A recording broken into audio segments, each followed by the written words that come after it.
This is a work of complete fiction created solely for entertainment purposes.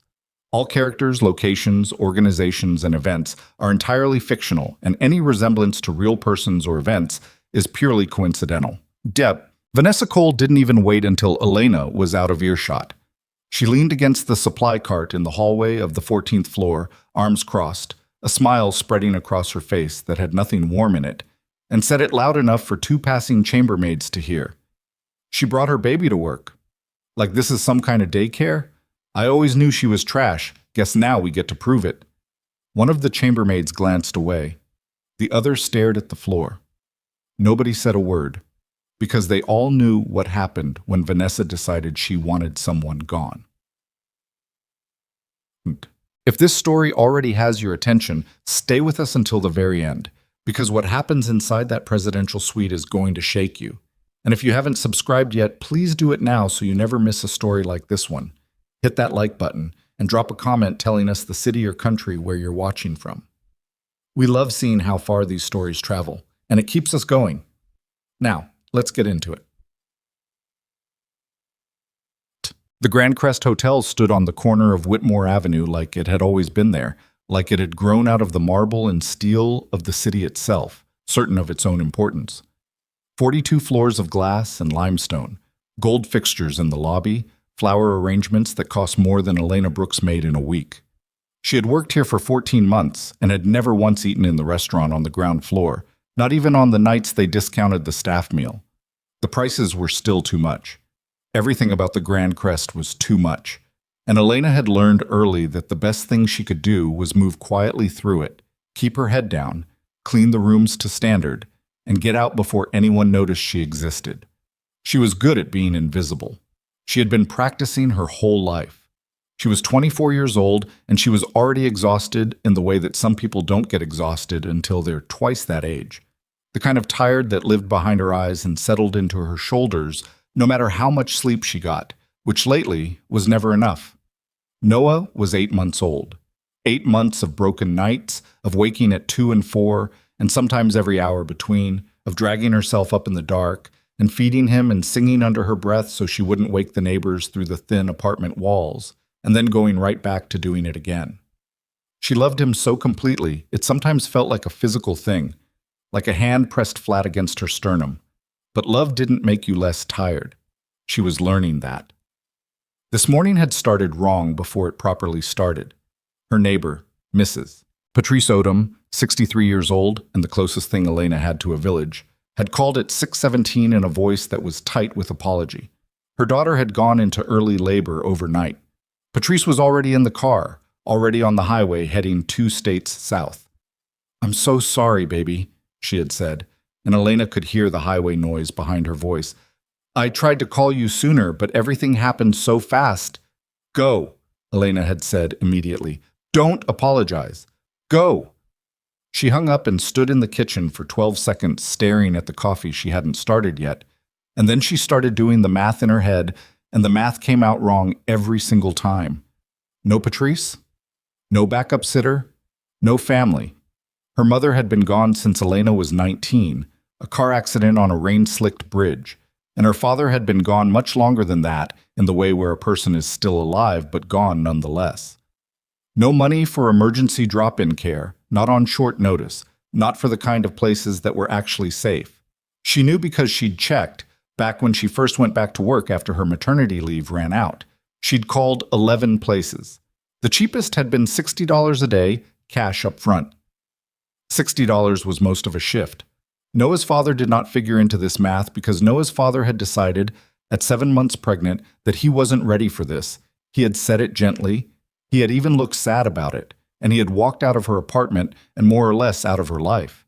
She hadn't asked him for anything since. She wasn't going to start now. So she did the only thing she could think of. She packed the diaper bag with the kind of focused, terrified efficiency that made her hands work faster than her brain. 2 changes of clothes, the pacifier he sometimes took and sometimes flung like he was making a statement, his little plush rabbit with the worn ear he liked to chew on. Enough formula for the day, the travel bouncer that folded flat. She dressed him in the gray onesie with the yellow ducks because he seemed happiest in that one, or maybe she just liked seeing him in it. She put him in the carrier against her chest for the bus ride, and he fell asleep against her collarbone somewhere around the third stop, his small mouth gone slack and trusting. At the hotel, she used the service entrance. She had been rehearsing her logic on the bus. She would keep him in the supply closet on the 14th floor, the one at the end of the hall that nobody used much because the cart access was awkward. She would check on him between rooms. She would keep him fed. He was a good baby. He usually slept in the mornings. She could do this. She had to do this because the alternative was calling in. And calling in meant losing the shift. And losing the shift meant not making rent. And not making rent meant a conversation she was not capable of having with her landlord this month, after having it last month and the month before that. She clocked in at 7:58. She collected her cart and her assignment sheet and she went to work. For 2 hours, it actually held together. Noah slept in the travel bouncer wedged between the cart and the wall of the supply closet. The door left a few inches open so Elena could hear him. She moved fast, faster than she normally would have. Rooms 140, through 1408, all standard suites, all vacated by early checkouts. She stripped beds with both arms moving at once. She ran the vacuum in short, efficient passes. She restocked the minibar and cleaned the bathrooms and made the mirrors streak-free in under 90 seconds each. She was good at this job. She had worked hard to be good at it because being good at it was the only protection she had. She checked on Noah between every room. He slept. He stirred once and she was beside him in 4 steps, and she got the pacifier in before he worked up to crying. She stood in that dim supply closet watching his chest rise and fall and let herself breathe. Then the assignment sheet caught up with her. Room 1414, the presidential suite. She had cleaned it before, twice, in her 14 months here. It was the kind of room that made you feel like an intruder just standing in it. 2,200 square feet on the corner of the building, floor-to-ceiling windows overlooking the city, furniture that had been custom-made somewhere that wasn't this country, artwork on the walls that probably had insurance writers attached to them. When it was occupied, the housekeeping protocol was strict. You knocked, you announced yourself, you waited. If there was no response and the Do Not Disturb sign was not displayed, you entered and cleaned.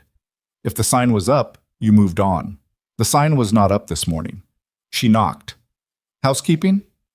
She waited a full 10 seconds, knocked again, announced herself again. Silence. She used her keycard. She went back for the cart and the bouncer. She wedged the bouncer just inside the suite's entrance hallway, behind the large ornamental console table, out of the main sightline. She propped the door to the hallway open to air standard. She started on the main room. Noah woke up at the 40-minute mark. She heard him before she saw the problem, a soft fussing noise that meant he'd come up out of sleep and found himself in unfamiliar light and was taking stock of the situation. She set down the window cleaner and moved toward him, and he was reaching for her before she got there, his arms doing that urgent bicycle motion, his face screwing up the way it did right before. Shh, shh, I've got you, she said quietly, and she lifted him, and he settled against her shoulder, and she started the automatic swaying that her body did now without being told to. She kept one hand on his back. She looked down at the room she still had to finish. The bed was done. The bathroom was done. The living area was mostly done. The bar cart needed restocking, and the floor near the windows needed vacuuming, and there were 2 glasses someone had left on the balcony table that needed to come in. She could do this with him on her hip. She'd done it at home 100 times. She was getting the glasses off the balcony when she heard the door. Not a knock. The key card.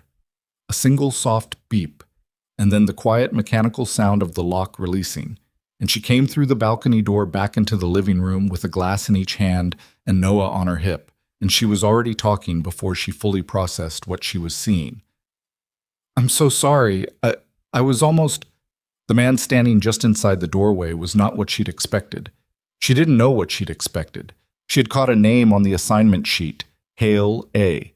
And she had assumed some version of what she usually assumed, older, self-assured, carrying that particular kind of confidence that came from never having had to think too carefully about a bill. The men who booked the presidential suite at the Grand Crest were variations on a type.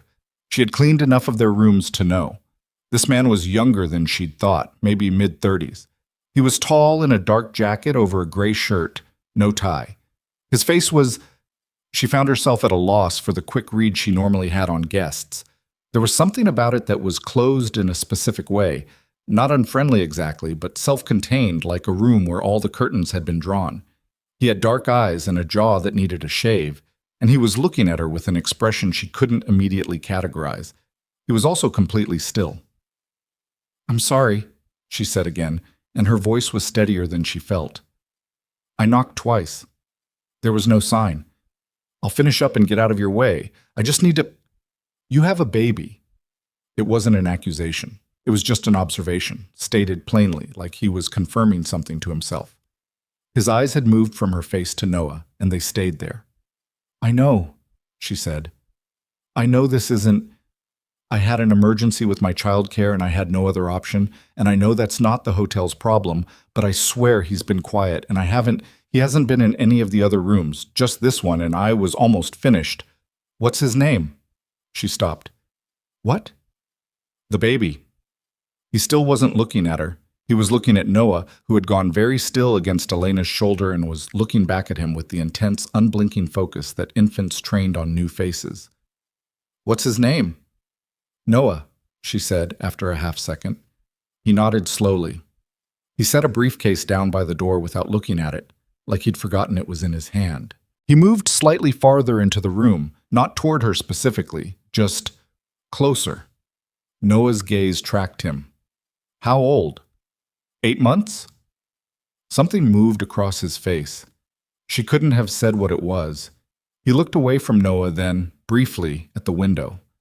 The city was spread out beyond the glass, all gray and silver in the morning light. "I'm not going to report you," he said. Elena felt something release in her chest that she hadn't realized she'd been holding locked up tight since 7:30 this morning. Thank you. I know it was wrong. It wasn't a compliment. I'm just telling you what I'm not going to do." He looked back at the baby. Noah had turned his face now to look up at Elena and then back at the stranger, and then he did the thing he sometimes did with new people he'd decided he liked. He leaned his whole upper body outward, toward them, weight shifting, arms reaching. "He wants you to hold him," Elena said, before she thought about it. She didn't know why she said it. It was the kind of thing you said automatically when you'd been reading your baby's signals for 8 months and you just said what you saw. The man looked at her then, really looked at her, for the first time since he'd come in, like she'd said something that required a pause. "I don't," he started. "You don't have to," she said quickly. "I shouldn't have said that.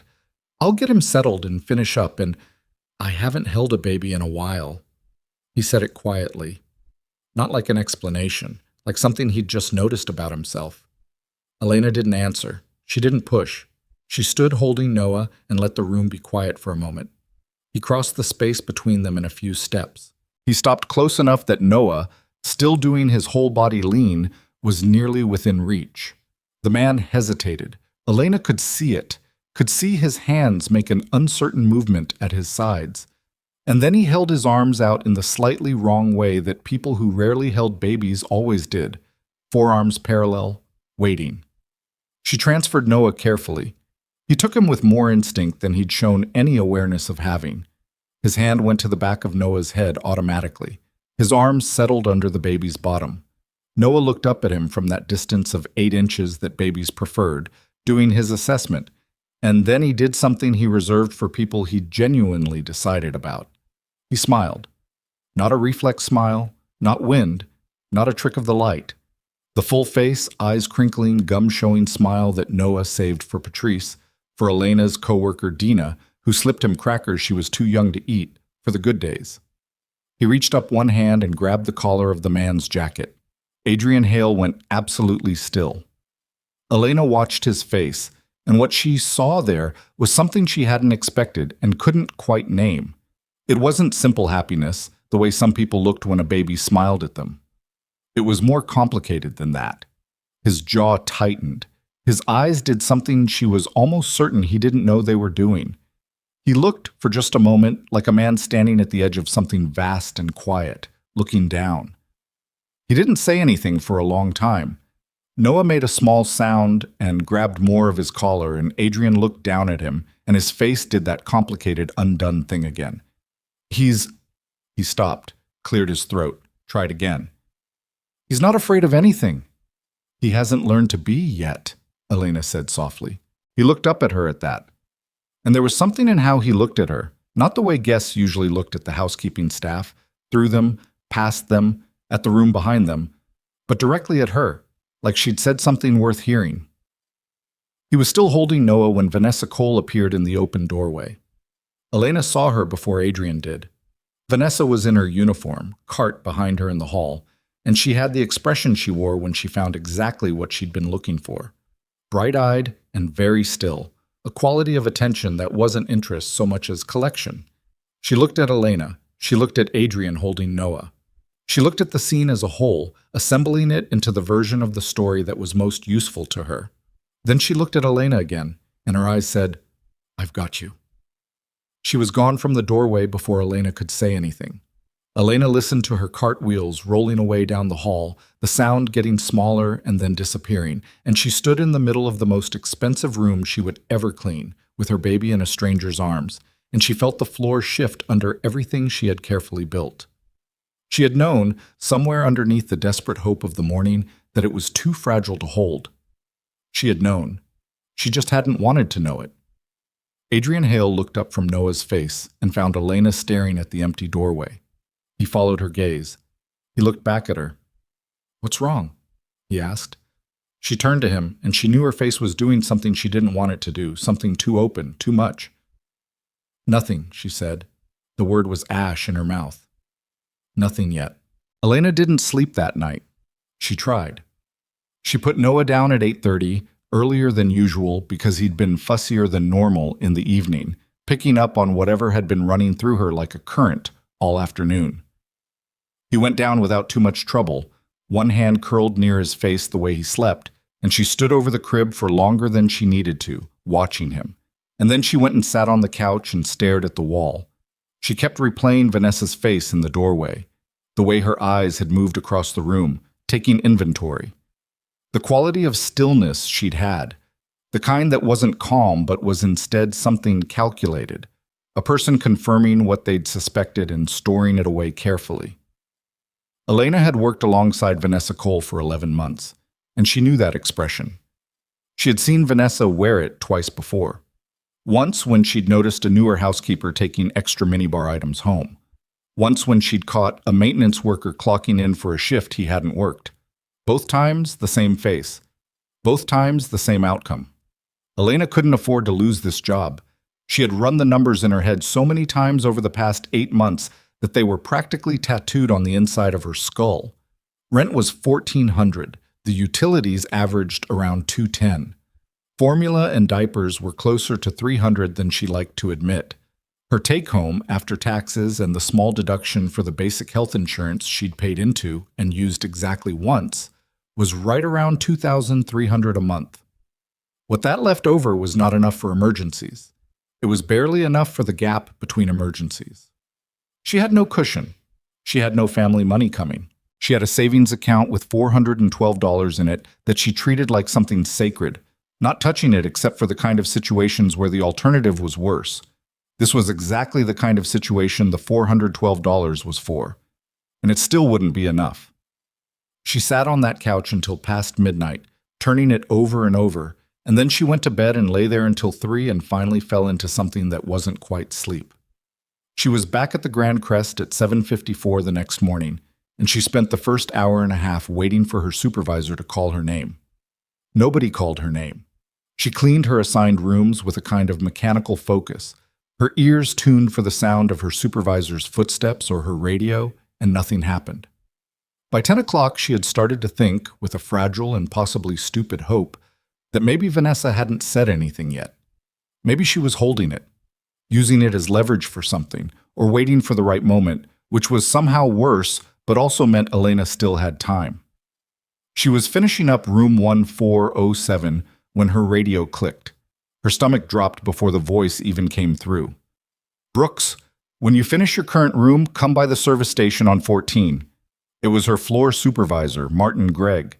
His voice gave nothing away. It never did.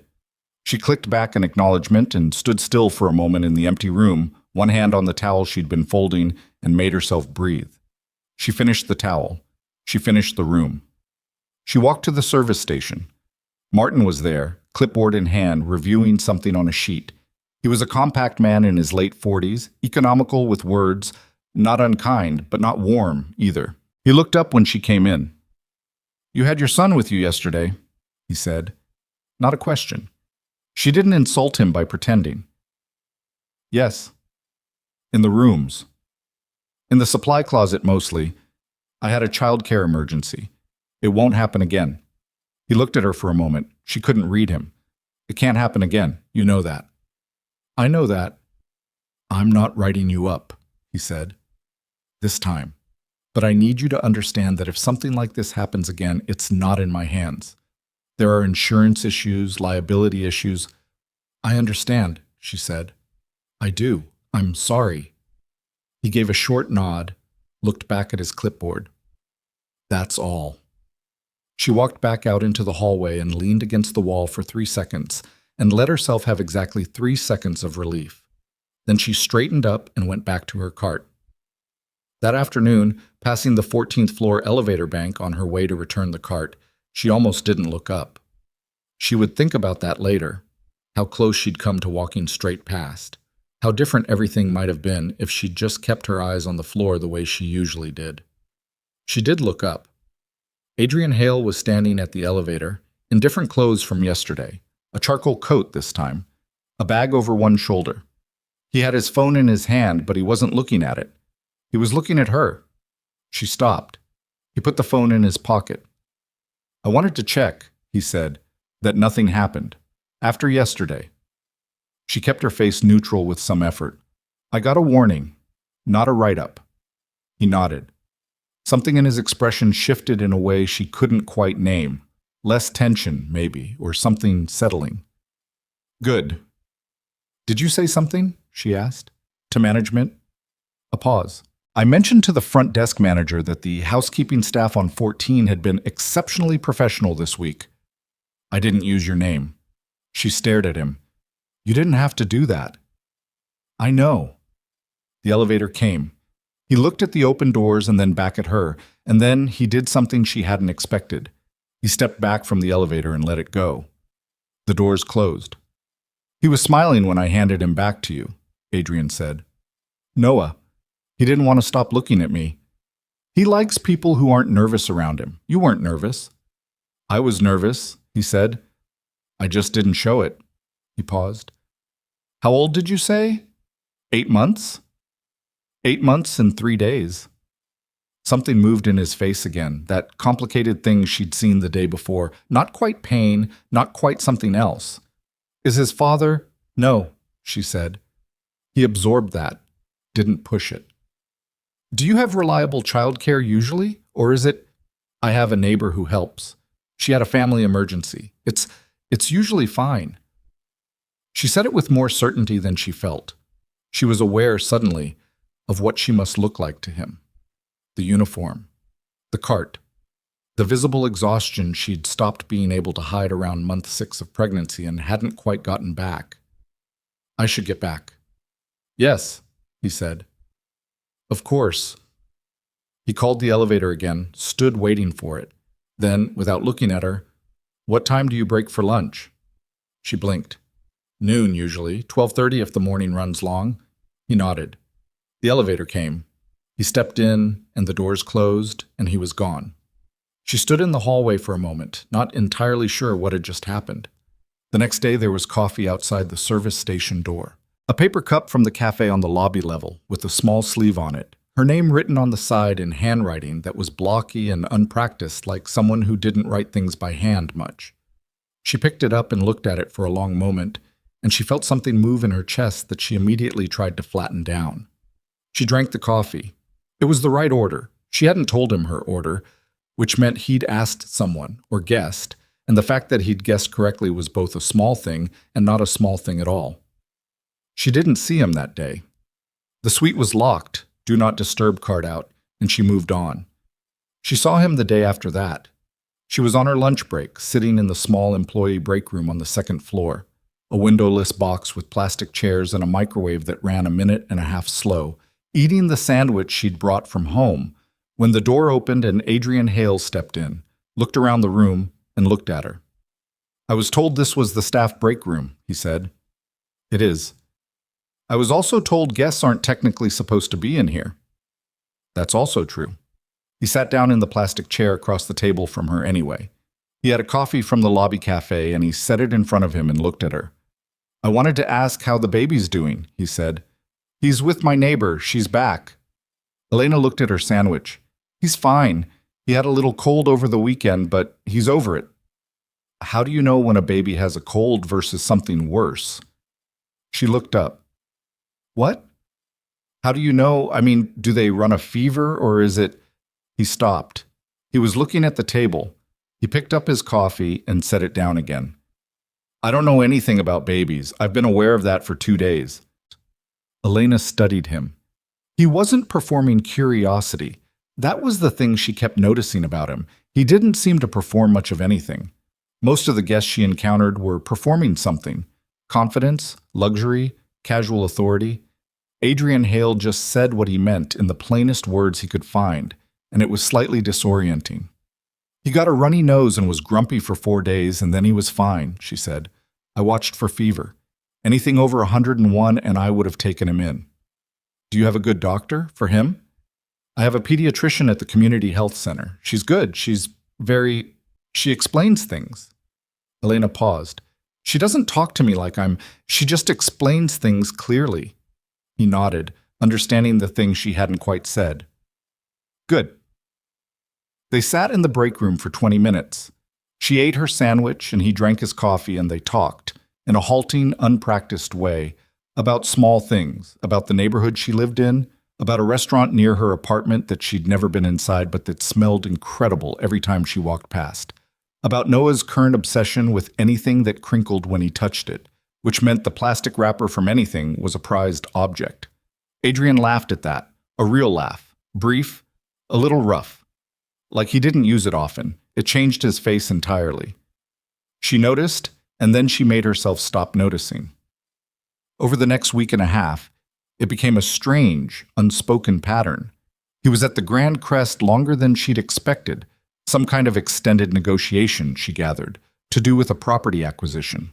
He had meetings that ran long and sometimes didn't end until 9 or 10 at night, which she knew because she occasionally saw him coming back through the lobby when she was finishing a late shift extension, and he looked the specific kind of drained that came from sitting in rooms with lawyers for too many hours.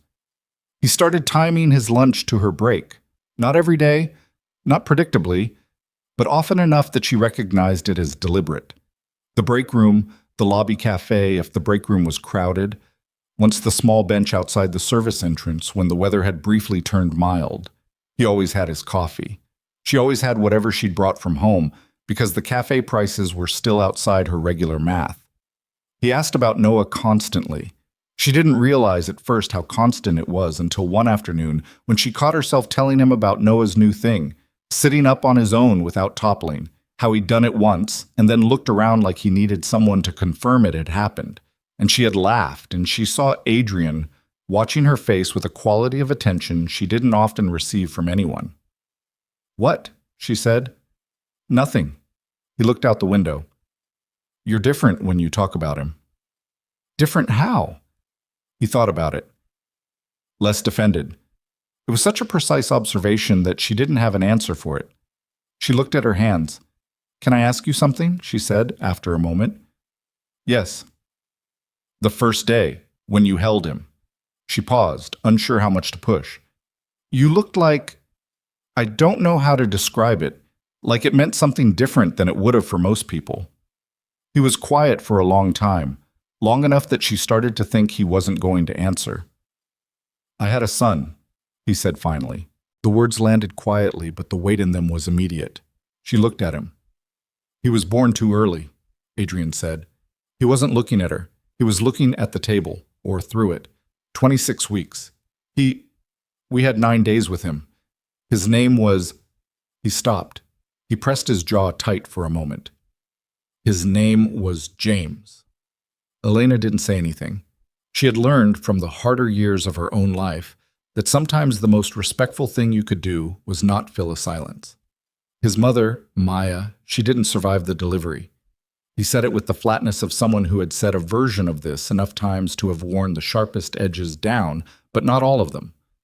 The complications came fast. There wasn't— He stopped again. There wasn't anything they could do. And then James lived 9 days, and then there wasn't anything they could do about that either. The break room hummed with its bad fluorescent light. Down the hall, someone's radio crackled. "That was 5 years ago," he said, "and I haven't—" He picked up his coffee, put it down without drinking. "I haven't let myself be around children much. I thought I was protecting myself. Mostly I think I was just becoming someone who stayed very far away from anything that could remind me what it felt like to want something."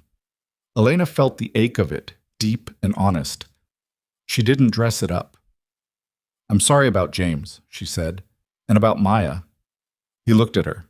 His eyes, she had noticed over the past week, were not simply dark. They were the color of deep water, with a quality of age that didn't match the lines in his face. "Thank you," he said. Most people say that, and I can feel how much they want to move past it. You didn't do that." "I lost my mother 4 years ago," she said. "I know what it feels like when someone is already looking for the door." He nodded slowly. They sat together in the bad light, and neither of them reached for something easier to say. And it was, Elena thought, one of the most honest 20 minutes she had spent with another person in years. That evening, she was gathering her bag from her locker when Vanessa fell into step beside her. "He must really like you," Vanessa said pleasantly.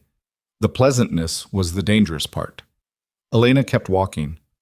"I don't know what you mean." "Adrian Hale, in the break room. I've seen you two in there almost every day this week." Vanessa's voice had the quality of a hand stroking something the wrong way. "Guess getting that friendly with a housekeeper? That's unusual." "He's friendly with a lot of people." "Is he?" Vanessa let a beat pass. "I talked to Martin, a couple days ago. I mentioned what I saw." Elena stopped walking. She turned around. Vanessa had stopped too, arms loosely crossed, something in her posture that was almost satisfied. "He gave me a warning," Elena said. "Yes." Vanessa tilted her head. This time, she let that sit. "I just think it's interesting that you went from almost getting fired to having lunch every day with the man in the presidential suite. I wonder what changed." "I clean rooms," Elena said. "That's all I do here." "Of course," Vanessa said. "That's all any of us do." She walked past Elena toward the parking structure, and Elena stood in the corridor and felt that low-grade fear settle back into her stomach, where it had been living, on and off, since the morning Patrice had called. The thing was, Vanessa wasn't entirely wrong to be suspicious. Not for the reasons she was suspicious, but something was shifting between Elena and Adrian, and Elena knew it, and knowing it scared her more than Vanessa did. She thought about it on the bus home. She thought about the way he laughed when she talked about Noah. She thought about the way he looked at her when he thought she wasn't watching.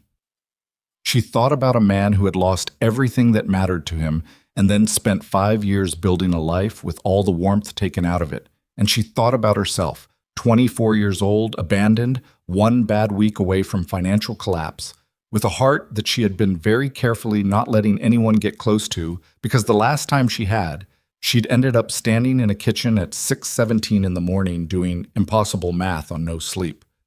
She was not in a position to let herself want anything from Adrian Hale. She was also aware, with the honesty she gave herself mostly at night, that it might already be too late for that consideration. What she didn't let herself think about yet, because some things are easier managed one piece at a time, was Noah. But 3 days later she came home to find Patrice in the living room with Noah on her lap, and Patrice looked up with an expression that was carefully arranged to be neutral but wasn't quite managing it. "He called," Patrice said. Elena stopped inside the door. "Who called?" "Man named Adrian. He said he got this number from the building directory." Patrice looked at Noah, who was happily mauling a crinkly receipt he'd found. "He wanted to ask if Noah was doing better after his cold." Elena set her bag down slowly. "He also asked," Patrice continued in the tone she used when she was trying very hard not to have an opinion, "if you and Noah might want to visit the hotel's rooftop garden this Saturday. He said he arranged access. He said Noah might like the open air. The room was quiet. Patrice, Elena said. I didn't say anything, Patrice said immediately. You have a face. I have a neutral face. You have the least neutral face of anyone I've ever met.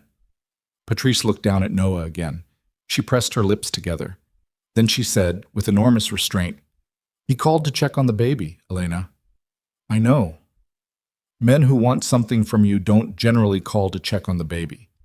You don't know that. I'm 63 years old, baby. I know that.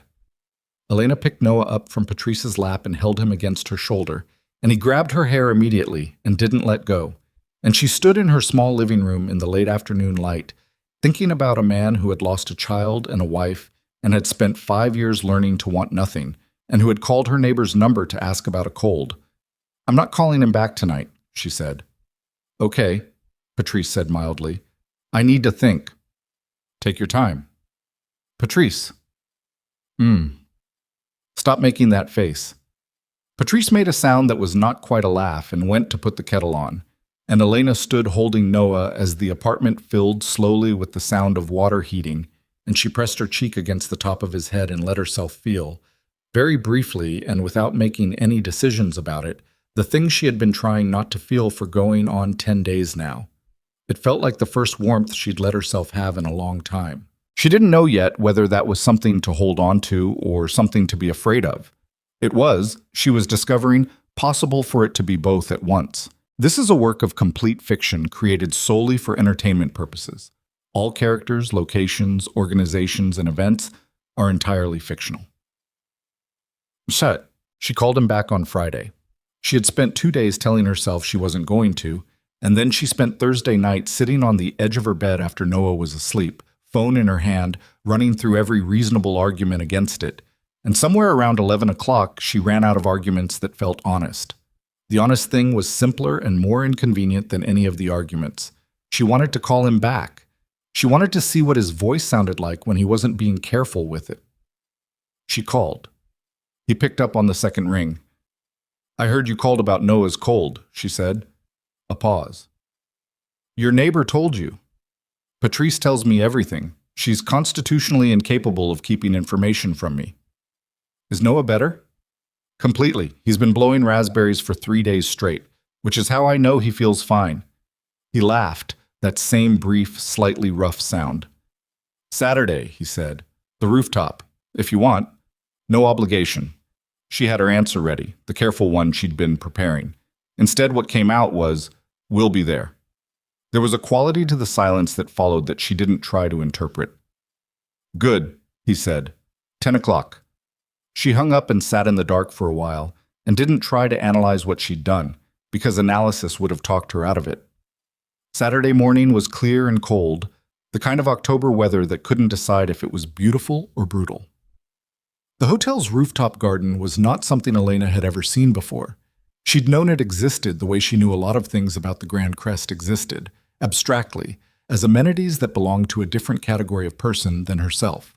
It turned out to be a wide terrace on the 38th floor with actual grass and raised beds and planters full of late-season herbs, a few small trees in enormous ceramic pots, and a view that made the city look, for once, like something that had been carefully designed rather than accumulated. Adrian was already there when she arrived, in jeans and a dark sweater, no jacket despite the temperature. He looked different out of the coat, less formal, more like a person. He was looking at the skyline when she came through the door, but he turned when he heard her, and then his eyes went straight to Noah, who was in the carrier against her chest, wide awake, doing his methodical survey of the new environment. Hey, Adrian said. He was looking at Noah, but he said it to her. Hey, she said back. He crossed the terrace and stopped in front of them, and he did what he'd been doing, she was noticing, every time he was near Noah. He looked at him with that full, complicated attention, like the baby was something he needed to memorize. Can I? He started. Yeah, she said. She unclipped the carrier, and Adrian took Noah with the same instinct he'd shown the first time, hand to the back of the head, forearm under the bottom, no fumbling. Noah blinked at him, recalibrating, and then recognition moved across his face in that way it did with people he remembered, a settling in, a release of whatever small tension a baby carried into an unfamiliar situation. He reached up and grabbed Adrian's sweater. "He does that," Elena said. "I know," Adrian said. "I don't mind." They walked the rooftop slowly, Adrian holding Noah, Elena beside him with the empty carrier folded over one arm. Noah was fascinated by the planters. He kept reaching for the herbs with the concentrated urgency of a baby who had decided that touching everything in reach was a full-time job, and Adrian kept tilting him closer so he could get his fingers into the rosemary and the thyme. And every time Noah made contact with something new, he made a small sound of triumph that was so pure it was almost painful to hear. Elena watched them. She was trying not to, but she was. "He's going to eat the rosemary," she said. "Is that bad?" "Not at this quantity. He'd probably like it." Adrian held him closer to the planter. Noah grabbed a sprig with both hands and immediately put it in his mouth. His face went through a rapid series of expressions: surprise, consideration, a kind of intellectual, offended uncertainty. And then he kept chewing anyway, because he was 8 months old and chewing on things was essentially his primary mode of experiencing the world. Adrian made a sound that was almost a laugh and was something more than a laugh. He stood there in the October light with a baby chewing rosemary, and for a moment his face was entirely unguarded, and Elena saw, without wanting to, exactly who he was underneath the self-containment and the quiet sadness. He was someone who had been made for this and had spent 5 years being denied it. She looked away before he noticed her looking. They sat on one of the terrace benches eventually, Adrian still holding Noah, and talked in the way they'd been talking in break rooms for the past 2 weeks, without agenda, circling toward things and then back. He told her about how he'd started his company, which turned out to be a real estate development firm, starting out buying distressed commercial properties in secondary markets and eventually expanding into something larger. He told it without flourish, the way people told things that had happened a long time ago and become just the story of how things were now. He'd had money by 30, he said, and had then spent several years not being entirely sure what it was for. "Did it help?" she asked. "Having it?" He thought about it honestly. It helped with the things money actually helps with. It didn't help with the rest. "What's the rest?" He looked at Noah, who had fallen into a light doze against his shoulder, rosemary-scented and completely at peace. "Knowing what to do when you wake up in the morning, what the point of the day is, that kind of thing." She understood this in a way that surprised her, because she had expected not to. She had expected the gulf between their circumstances to make his answer something abstract, something she could appreciate intellectually but not really feel. But she knew the thing he was describing. She just knew it from the other direction. Her mornings had too much point, too much urgency, never enough room to breathe, and his had none at all, and somehow those two versions of emptiness met in the middle. "Noah gave me that," she said quietly, "even when it's hard, even when I'm terrified. I know what the day is for." He looked at her. He didn't say anything. The city moved below them, indifferent. Monday arrived with a normal cruelty. Elena clocked in at 7:58, collected her cart, ran through her assignments. Adrian's negotiations were in their final phase. She'd gathered this from fragments of overheard conversation in the lobby. Nothing deliberate. She knew he would be leaving soon, probably by end of the week, and she had put that knowledge somewhere in the back of her mind where she wasn't yet ready to examine it. She was in room 1409, working the bathroom, when she heard Martin Gregg's voice in the hallway. She heard another voice too, one she didn't immediately recognize, and then she did. It was Mr. Calloway, the hotel's general manager. She had spoken to him directly exactly once during her onboarding. He was a tall man in his mid-50s, silver-haired, with the manner of someone who had been important in small rooms for long enough that he'd begun to believe the rooms were the world. She turned off the spray bottle she was holding and stood still, listening through the half-open bathroom door. "The guest complaint was very specific," Calloway was saying. His voice had that particular hotel management flatness, professional and bloodless. "An infant, in the rooms, unsupervised in the supply closet. The employee received a warning, Martin said. A warning is not sufficient when we're discussing a liability event inside a guest suite. A pause. Room 1414, the presidential suite. She heard them stop walking. They were close, just outside 1409, possibly just outside 1414. Get her, Calloway said. Martin's voice, lower. Sir, she's been here 14 months. Her performance reviews are, get her! There was a long moment. Then Martin's radio clicked. Elena set down the spray bottle. Her hands were steady, which surprised her because her heart was not. She took off her gloves, folded them, and set them on the edge of the sink with an automatic neatness that she recognized even in the moment as what her body did when everything else was running too loud. She walked out of the bathroom, out of 1409, into the hallway. Calloway was standing outside 1414's door. Martin stood slightly behind and to his left, clipboard at his side, his face doing the carefully neutral thing it always did when something was happening that he couldn't prevent. Standing to Calloway's right, with her arms at her sides and an expression of very precisely arranged concern, was Vanessa Cole. Elena looked at Vanessa. Vanessa looked back at her. The concern on Vanessa's face was impeccable. If you didn't know what you were looking at, you would have believed it entirely. Miss Brooks, Calloway said, I believe we need to have a conversation. All right, Elena said. I've received a detailed account of an incident that occurred last week in which you brought a personal infant into hotel spaces, including a presidential suite, without authorization or disclosure to management. Is this accurate? He wasn't asking if it was true. He was giving her the opportunity to dispute the framing, and the framing was already arranged. She could see it. Everything about this had already been decided, the language of it, the word incident, the way Calloway was positioned slightly in front of the suite door, like this was going to happen here, in the hallway, publicly, which was itself a kind of message. It's accurate, she said. The hotel's liability in a situation like this, I understand the hotel's liability. Calloway's eyebrows moved up a fraction. He wasn't used to being interrupted. Excuse me? I brought my son to work because my childcare fell through, and I had no other option. I kept him contained. I cleaned every room to standard, no guest was disturbed, and I received a warning from my floor supervisor. I understood that warning. I accepted it. She kept her voice flat and steady, not defiant, just clear. If there's a further disciplinary action, I'd like to know what it is and why an additional complaint was necessary, given that the matter was already addressed. Kalesa looked at her for a moment. Then he looked at Vanessa, who had kept her expression of concern running on a kind of autopilot. Then he looked back at Elena. The complaint came from a colleague who was concerned for the well-being of... The door to 1414 opened. Adrian was in a jacket, a phone in his hand, clearly about to leave for something. He took in the scene in the hallway, Elena, Calloway, Martin, Vanessa, the quality of the air between all of them, in about 2 seconds, and something shifted in his face.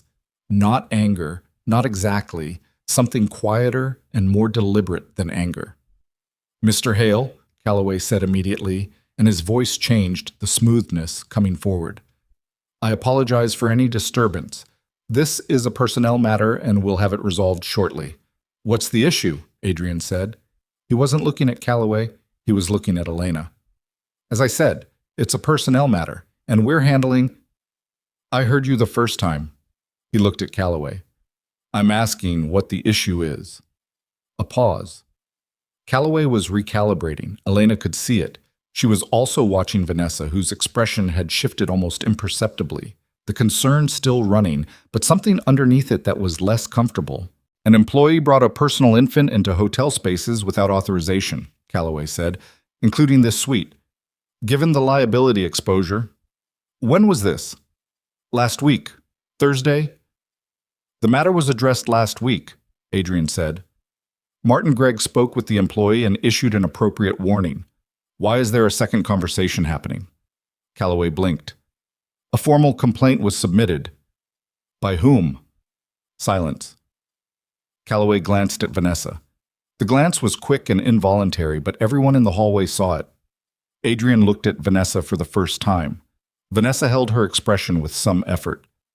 A colleague filed a complaint, Calloway said, recovering. That's standard protocol when a potential liability. I'd like to understand something, Adrian said. His voice was still level, not raised. The evenness of it was somehow more pointed than volume would have been. A working mother had a childcare emergency. She came to work, performed all of her duties to the hotel's standards, did not disturb any guests, and was already disciplined through the appropriate channel. Someone then filed a formal complaint anyway, which requires this woman to now stand in a hotel hallway on a Monday morning and defend herself a second time for the same thing. He paused. Is that the hotel's position on how this situation should be handled? Calloway's jaw tightened. Mr. Hale, I understand your concern, but there are protocols. I'm a shareholder in this hotel, Adrian said. The hallway went very quiet. Calloway's face did something careful and rapid. Elena heard Martin beside her let out a breath that was the quietest possible version of, "Oh." I'm aware of your investment, Mr. Hale, of course. Then you're aware that I have a material interest in how this hotel treats its employees, because the way a hotel treats its employees is a direct reflection of its management culture, which is a direct reflection of its long-term value. He wasn't performing this. That was what Elena kept noticing. He wasn't performing any of it. He was just saying the thing as plainly as he could manage. I don't want to make this about numbers. I'm trying to make it about something more basic than that. This woman works hard. She had one difficult morning in 14 months, and she handled it as well as she could. The appropriate response was a warning. That response happened. There was no reason for anything further. Calloway was silent. He was clearly reassembling. I'd also like to note, Adrian continued, that the original complaint that resulted in the warning came from a colleague, and that the same colleague appears to have filed the formal complaint that brought us here this morning. He looked at Vanessa. I don't know the internal dynamics between your staff. That's not my business, but a pattern of complaint against one specific employee from one specific colleague deserves at least some scrutiny before it's acted on as if it's straightforward concern. Vanessa's expression finally cracked, just slightly at the edges. Not all the way, but the concern became something more brittle. Are you suggesting, Calloway started. I'm not suggesting anything. I'm asking that you look at it honestly. He looked at Martin. Is this woman's performance record clean apart from the warning? Martin glanced at Calloway, then back at Adrian. Yes, he said. Clean record for 14 months. Adrian looked at Calloway. He didn't say anything else. He didn't have to. Calloway was silent for a long moment, the kind of silence that is actually a calculation.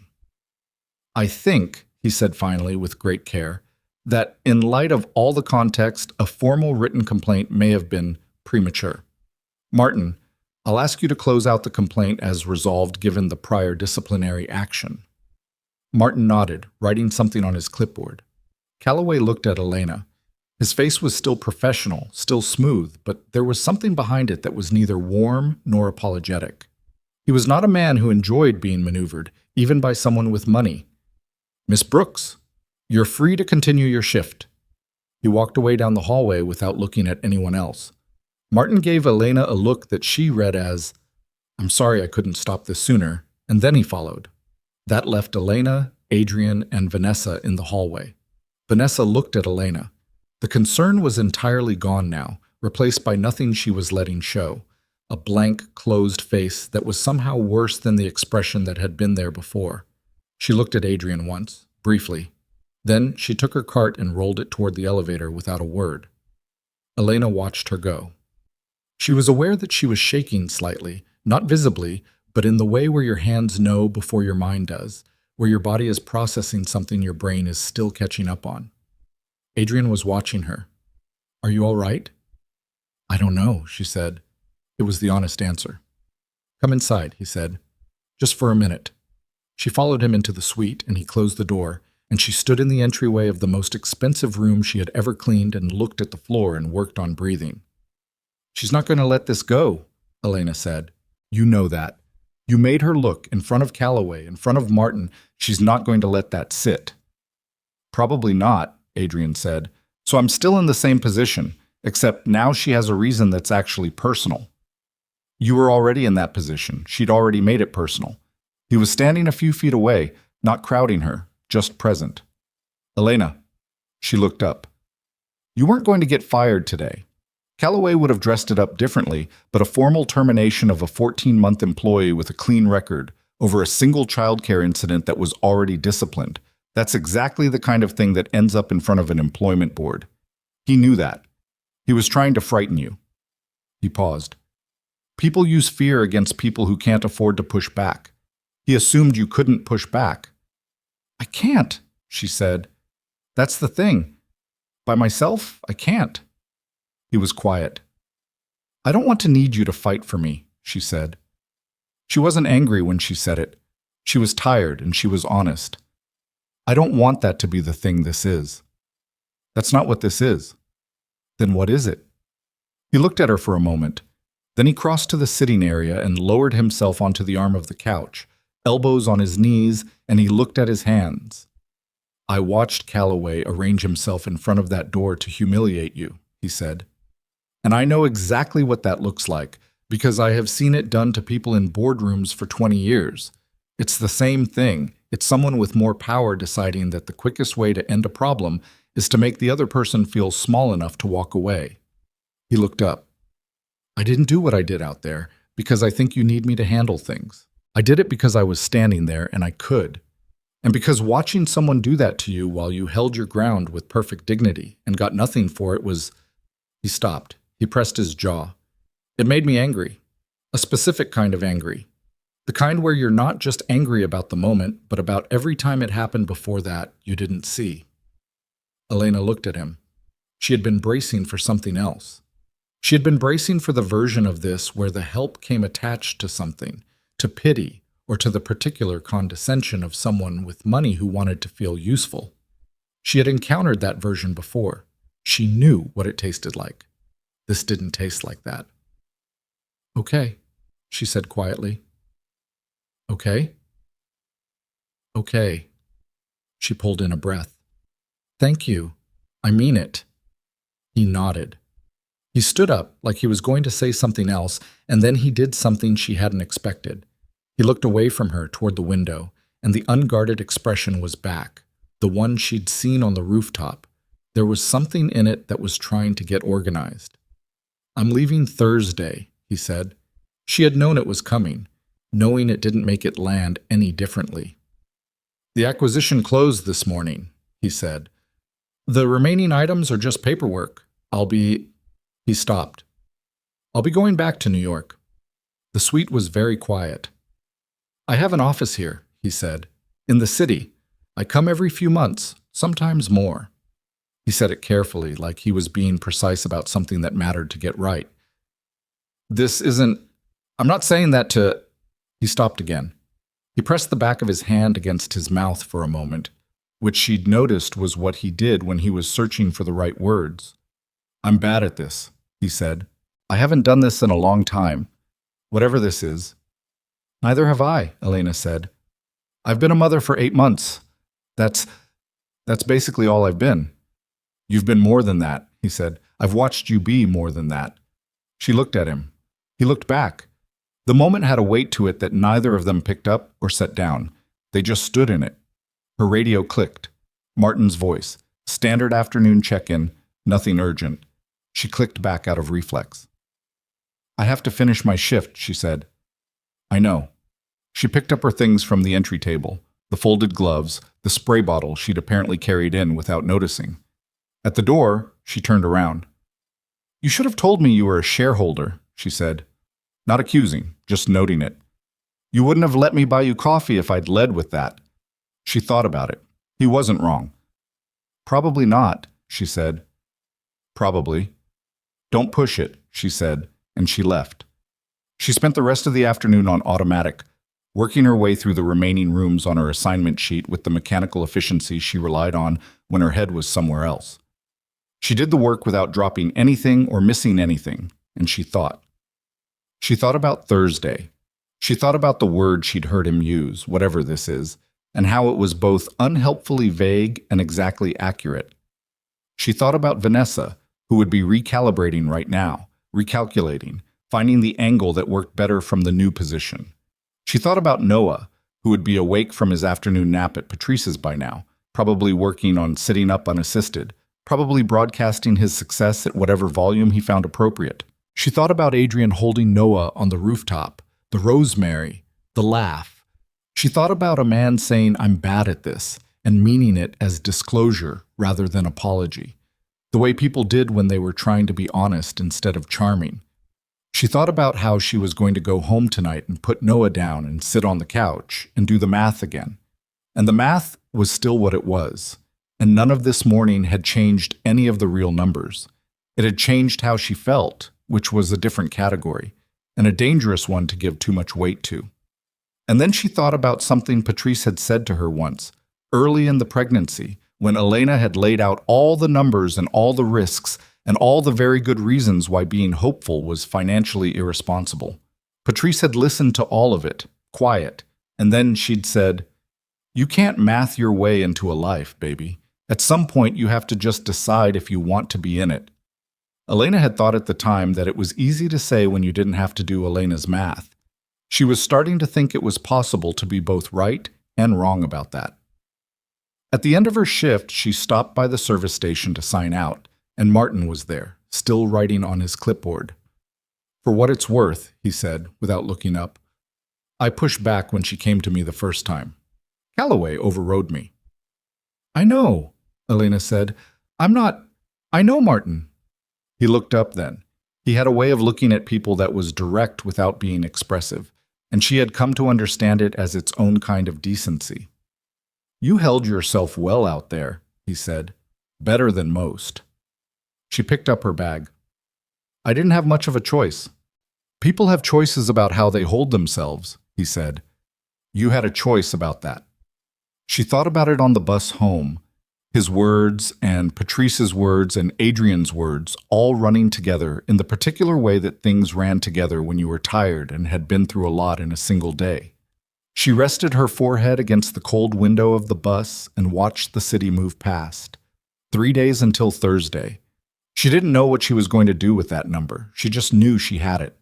And in the back of her mind, patient and unresolved, was the thing she hadn't yet let herself fully think about. The thing that had started on a morning 3 weeks ago when a man she'd never met had held her son in his arms and looked at him like he was something sacred, and her son had smiled like he agreed. Some things don't announce themselves when they begin. You look back later and try to find the moment, and you realize it wasn't a moment. It was a series of ordinary things that added up, quietly, to something that couldn't be undone. She was only beginning to understand that this was one of them. This is a work of complete fiction created solely for entertainment purposes. All characters, locations, organizations, and events are entirely fictional. Boom. Tuesday passed without incident, which was its own kind of tension. Elena had learned, through the specific education of difficult years, that the absence of a bad thing was not the same as safety. Vanessa was at work both days, moving through her assigned rooms, speaking to other staff in her normal voice, doing nothing that could be observed and named. She nodded at Elena once in the hallway on Tuesday afternoon, a small professional nod, the kind you gave someone you had no particular feelings about. It was the most unsettling thing she could have done. Elena nodded back and kept walking and spent the rest of the afternoon with her attention split between her work and the back of her neck, where she kept expecting to feel something. Nothing came. Wednesday, she saw Adrian briefly. He was in the lobby when she was coming off a split shift at 6 in the evening, talking to someone she didn't recognize, a man in a suit with papers in his hand. The acquisition paperwork, probably. Adrian glanced up when she came through the service door into the main lobby corridor, and they made eye contact for a moment across the marble floor and the flower arrangements and the 20 feet of distance between them. And he gave her the smallest nod, not the professional kind, not the Vanessa kind, just a recognition, just, "I see you," and she gave it back and kept walking. She told herself on the bus home that it was fine, that people left, that she had known from the beginning he was going to leave because he always was. That was just the shape of it, the shape she had understood when she'd decided to call him back on Friday, when she'd gone to the rooftop on Saturday, when she'd stood in his suite on Monday and let the conversation be what it was, instead of closing it down the way she knew how, to close things down. She'd made a choice, and the choice had a cost. And that was how choices worked. She got home and paid Patrice and picked up Noah and held him in the kitchen while she warmed his bottle, him on her hip, chewing her shoulder through her uniform, and she said out loud to no one in particular, "Okay, okay." Noah looked up at her. "I'm talking to myself," she told him. He made a sound that she chose to interpret as understanding. Thursday morning, she went to work. She did not go to the 14th floor first. She had no rooms on 14 today. Martin had rearranged assignments while one of the corner suites was being renovated. And she told herself this was fine, that it was better, that an accidental goodbye in a hallway was not the kind of goodbye she wanted to have, and so it was better not to have one at all. She was on the 9th floor, working her way through a checkout block, when her phone buzzed in her apron pocket. She didn't check it immediately. She was mid-bathroom, the toilet brush in one hand, and by the time she got to it, she had half convinced herself it was Patrice asking about Noah's afternoon nap schedule. It was a text from a number she'd saved under AH in her contacts with a formality she was now slightly embarrassed about. Leaving at noon. "I'm in the lobby cafe until 11:30 if you have a break." She read it twice. She looked at the time. It was 10:47. She had a break at 11. She stood in a 9th floor bathroom holding her phone and had a brief, undignified internal argument with herself that she lost. He was in the corner of the cafe with 2 coffees when she came in, still in her uniform, having done the quickest handoff of her cart to the supply station that she'd ever managed. He stood up when he saw her, which she hadn't expected, and then looked slightly uncertain about having stood up, which she found, in spite of everything, somewhat endearing. "I wasn't sure you'd come," he said. "I almost didn't," she said, and sat down. He sat down too. The coffee in front of her was the right order. She noticed and didn't comment on it. "The paperwork's done," he said. "Car's picking me up at noon. How long until you're back in the city?" 6 weeks, maybe. There's a follow-up site review in December. He was holding his coffee, but not drinking it. Possibly sooner, depending. Depending on what? He looked at her. "You know what?" She did know. She looked at the table. "I'm not good at—" she started. "I know," he said. "I don't mean I'm not interested. I mean I'm not—" She stopped. She tried again. "I have a son. He's 8 months old. Any decision I make about my life is also a decision about his life, and that means I can't afford to be casual about things. I can't do something and then see how it feels, and if it doesn't work out, move on. I don't have the ability to just move on. Not with him in it." "I understand that," he said. And the thing that made it land was that he said it simply, without reassurance built on top of it, without the reflex of course, or naturally, or I would never. Just, "I understand that," flat and clear. "I need to know what you actually want," she said. "Not what you think sounds right, what you actually want." He was quiet for a moment. He turned the coffee cup in his hands. "I want to call you when something happens that I don't know how to feel about. I want to know what Noah is doing, what new thing he figured out, what he decided he likes. I want—" He stopped. "I want to be someone who matters to both of you, not as a solution to anything, not because I can help with the rent or the childcare or whatever else, though I want to help with those things too, and I know that's complicated for you, and I understand why, but I want it to be underneath all of that. I want it to be because you want me there. Both of you." Elena sat with that. "I lost people," he said. "And after that, I spent a long time being very careful not to want anything that could be taken away. And that worked. In the way that things work when all you're measuring is whether you still feel as bad as you did before." He paused. "Noah is 9 months old, and he grabbed my jacket, and he smiled at me. And I'm standing in front of you right now trying to say something honest rather than something safe, because he reminded me that safe isn't the same as good." She felt the backs of her eyes go tight. She kept her face even. It took effort. "I'm scared," she said. "I want you to know that. Not as a warning, just, I'm telling you the truth back. I'm scared." "Of me? Of wanting something?" She glanced up. "Of how much I already do." He looked at her steadily. "Okay," he said. "Okay? I'm not going to talk you out of being scared. I'm scared too. He finally drank some of his coffee. But I'm not going anywhere. 6 weeks, December, I'll be here. And in the meantime, can I call you? Yes, she said. Can I call Noah? She almost smiled despite herself. He can't talk on the phone. He can yell at it. He seems like a yeller. He is absolutely a yeller. She looked down.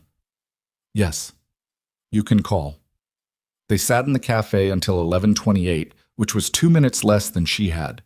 The conversation shifted, the way their conversations always eventually shifted, into the easier register. He asked about Patrice. She told him about Noah's current campaign to destroy every crinkly item within reach.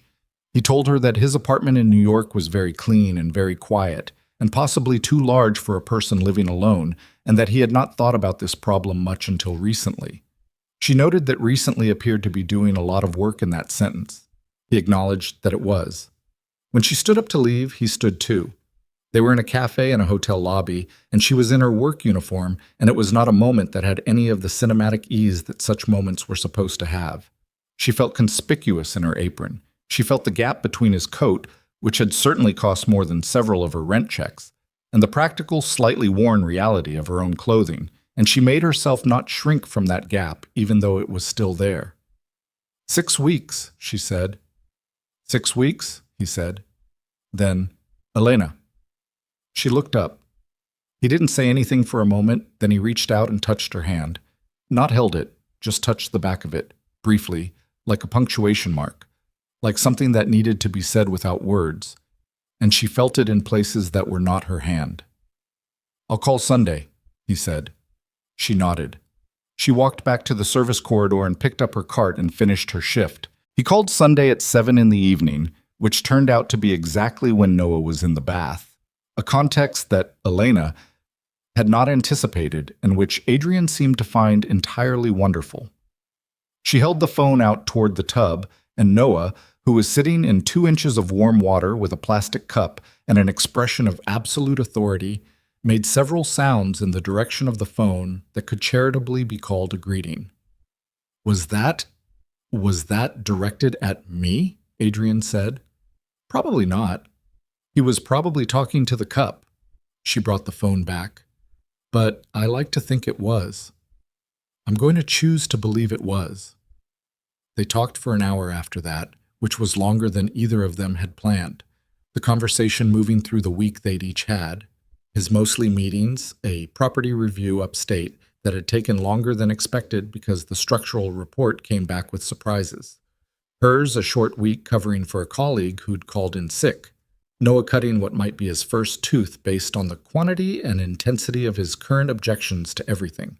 She told Adrian about the tooth with a mix of pride and exhaustion that she'd stopped trying to separate, and he listened the way he always listened, with his full attention aimed at whatever she said, and she had to keep reminding herself, mid-conversation, that this was real, that this was just a person who was interested in the things she said. She had gone so long without that it still surprised her every time. He called Wednesday too, and the Wednesday after that. The weeks arranged themselves differently than she'd expected. She had braced for the distance to be a quiet erosion, the calls getting shorter, more perfunctory, the space between them filling back in with the ordinary truth that 2 people in different circumstances in different cities were mostly just 2 people in different circumstances in different cities. She had been so certain that was what would happen that she'd pre-built a kind of stoic acceptance of it. It didn't happen. He called consistently.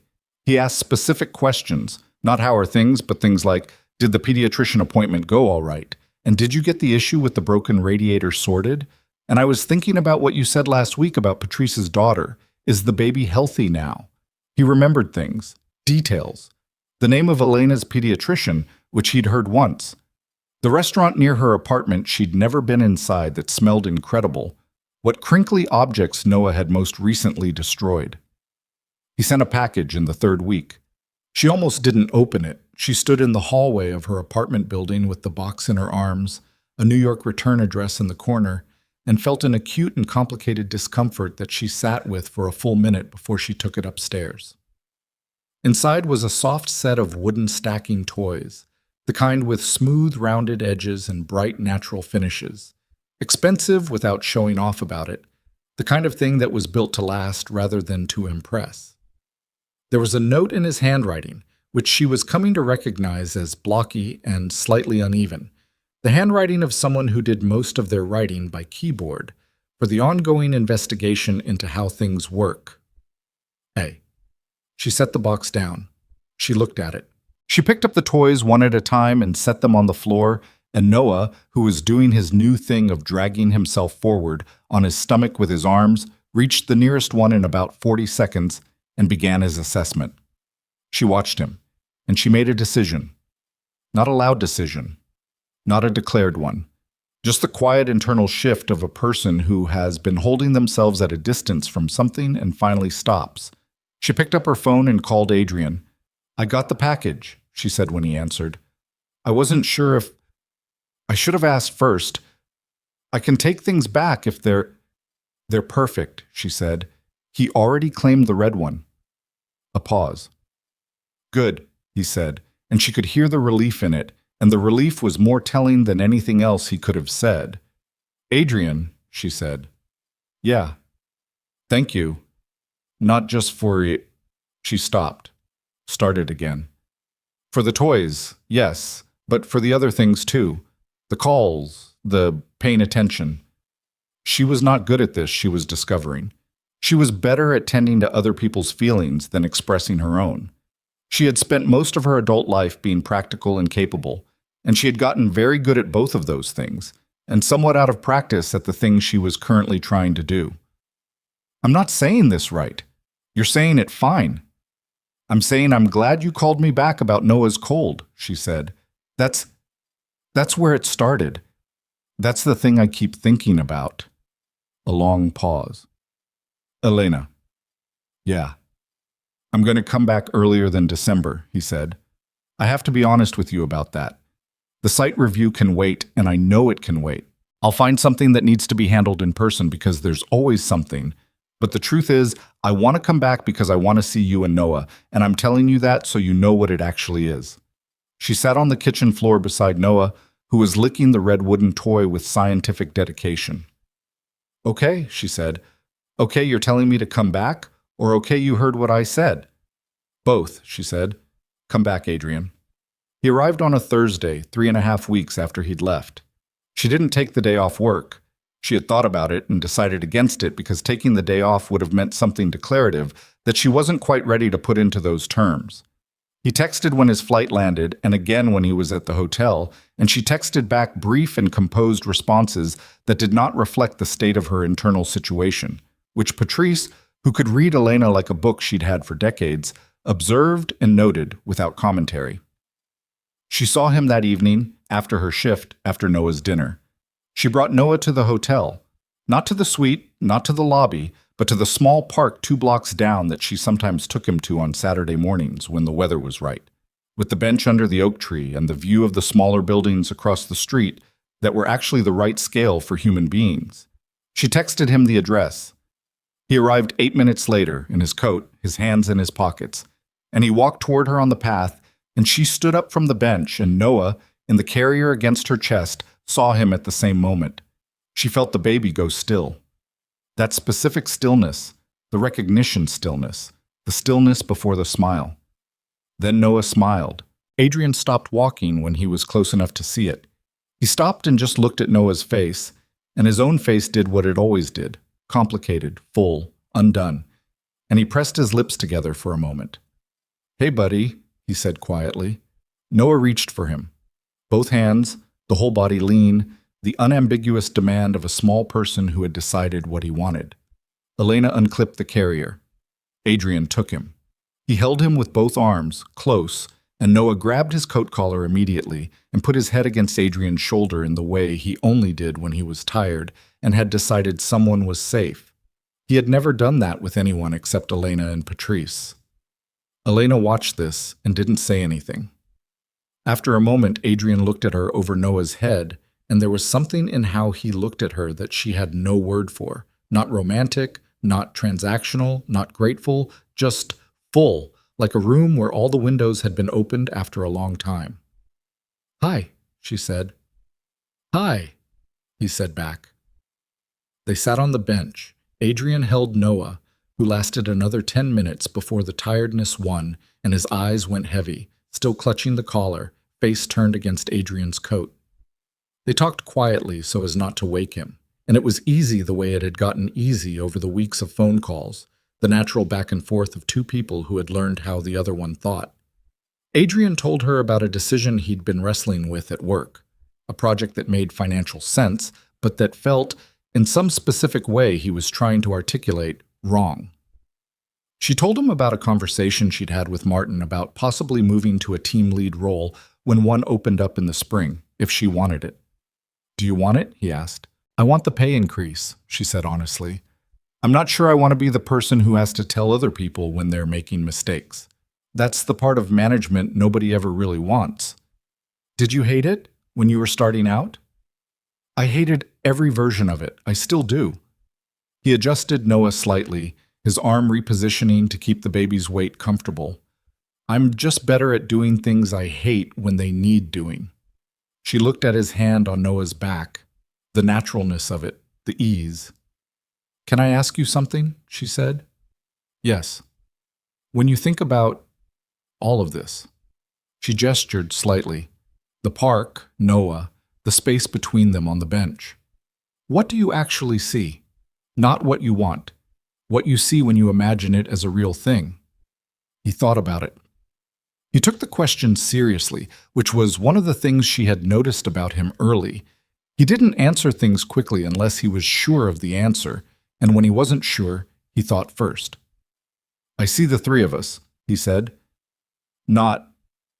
It's not a perfect picture. I don't have a perfect picture. I see something ordinary. Breakfast somewhere. Noah doing whatever new thing he's figured out. You not having to do math about every single decision." He paused.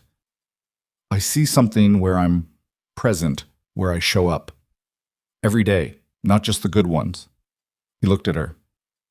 "I know that's not a plan. I know it's not logistics, and I know you need logistics.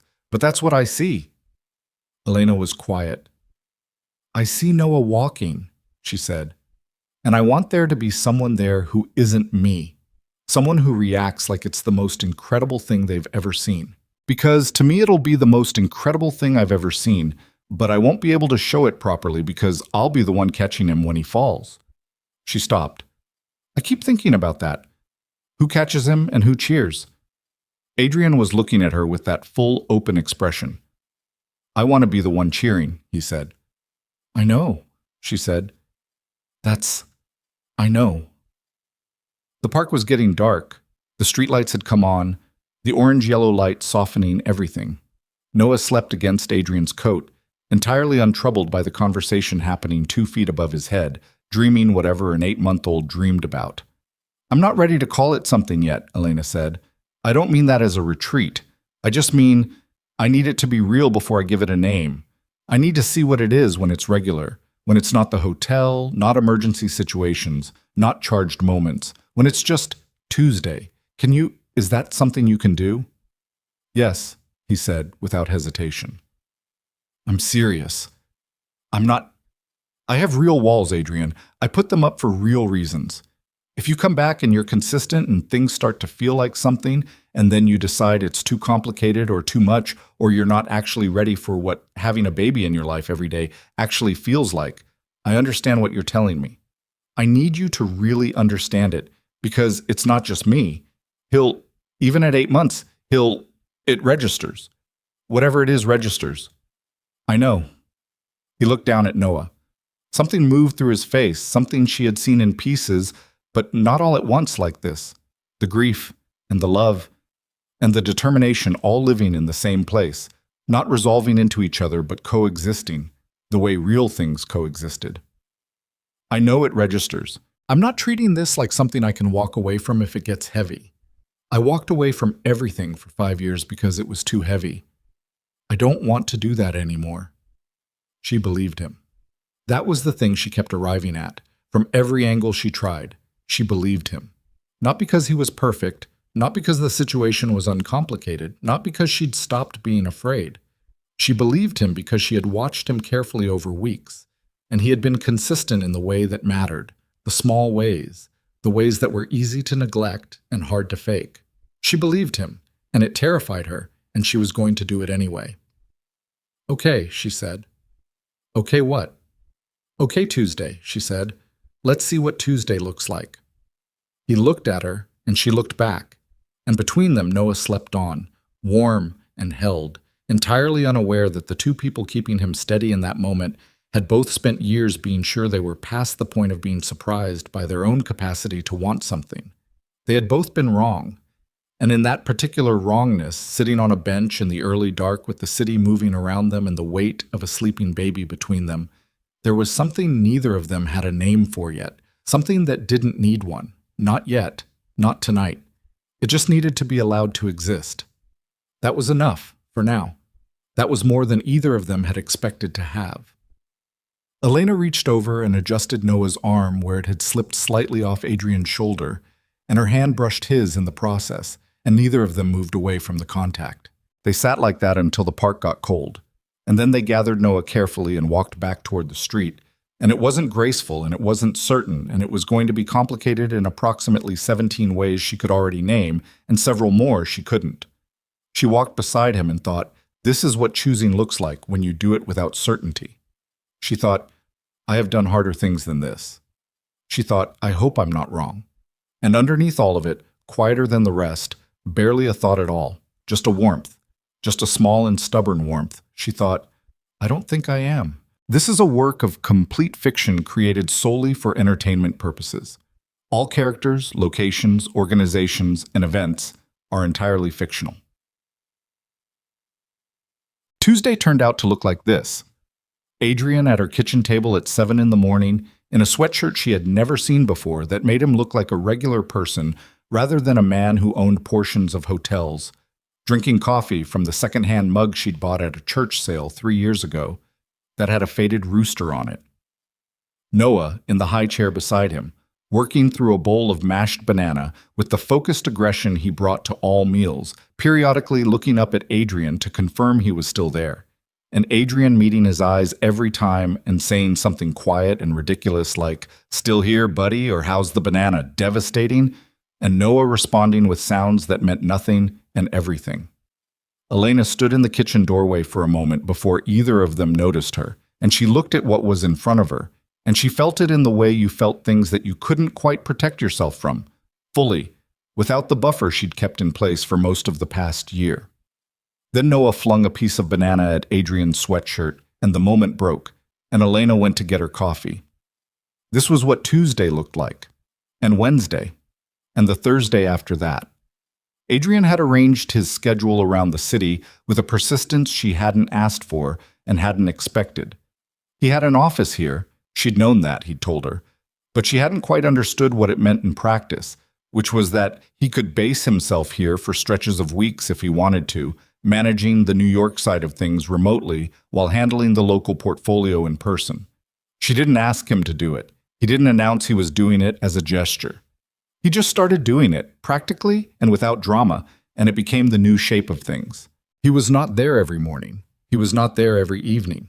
He had meetings that ran until 9 and early calls that started at 6 in 1 week in November, where a problem with a property in another state required him to be physically present for 4 days straight, during which he texted inconsistently and sounded exhausted on the phone.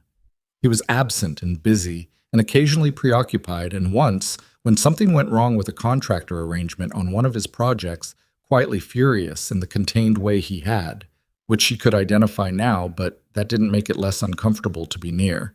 He was, in other words, a real person with a real life and real limits. And Elena had discovered that this was the thing she had most needed to see. She had spent her adult years bracing for the version of people where the shine wore off, and underneath the shine there was nothing reliable. Noah's father, other people before him, smaller disappointments that had accumulated into a general wariness. She knew how to wait for the thing behind the presentation to show itself. She'd gotten very good at waiting. What she hadn't been prepared for was someone who didn't have a different version of themselves hiding behind the version he'd shown her first. Adrian irritable was still Adrian. Adrian tired was still Adrian. Adrian in a work crisis, Coming by at 8 in the evening and sitting on her couch and staring at the middle distance while she put Noah to bed was still the same person she'd had coffee with in the employee break room of the Grand Crest. He was consistent in the way that didn't announce itself.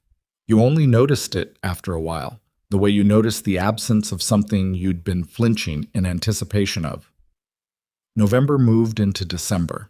Noah turned 9 months old and then 10, and he was pulling himself up right now, one hand on the edge of the coffee table, legs shaky but determined, his face wearing an expression of enormous personal ambition. Adrian was there the first time Noah made it to a full standing position, both hands on the table, and held it for 4 seconds before sitting back down hard on the carpet with a look of profound surprise at his own body. Adrian cheered, not politely, not with the measured enthusiasm of someone performing the appropriate response. He said, "Yes. Hey, Noah, yes," like it was the most important news he'd received all week, and he looked at Elena with a grin that was completely unguarded, and Elena was so busy not crying that she forgot to cheer herself and had to catch up. "You were right," Adrian said afterward, when Noah was distracted by the stacking toys, and they were on the couch with their respective coffees. "About what?" "The cheering. You said you wanted someone who wasn't you, who could just react without being the one catching him." He looked at his coffee. "I was thinking about that today, about how you already had everything figured out about what you needed before you trusted me enough to say it." "I didn't have everything figured out," she said. "I was mostly terrified." "You had the important parts figured out." He glanced at her. "You knew what Noah needed, even when you weren't sure about the rest." She thought about the morning that had started all of this.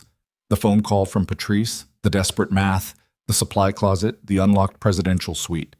She had not had anything figured out that morning.